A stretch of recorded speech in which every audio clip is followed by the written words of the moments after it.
माझ्या भाव म्हणजे धनंजय भाऊंकडे काय लक्ष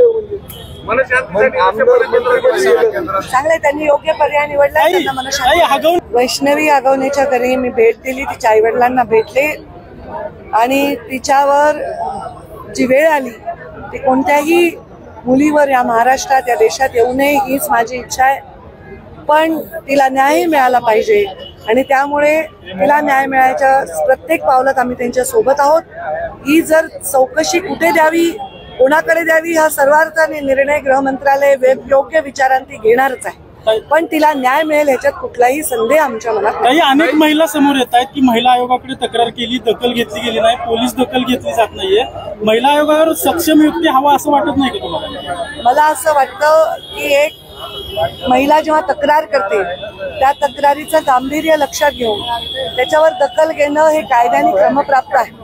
तर अनेक वेळा खोटी तक्रार पण असते, पण दखल घेणं कायद्याने क्रमप्राप्त आहे. आणि ह्याचं जे केंद्र आहे ते पोलीस स्टेशन आहे.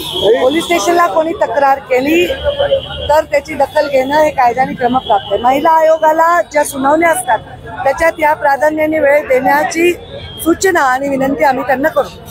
हगवणे असतील किंवा वाल्मिकी लाडक्या बहिणीकडे तुम्ही लक्ष देत नाही, राज्य सरकार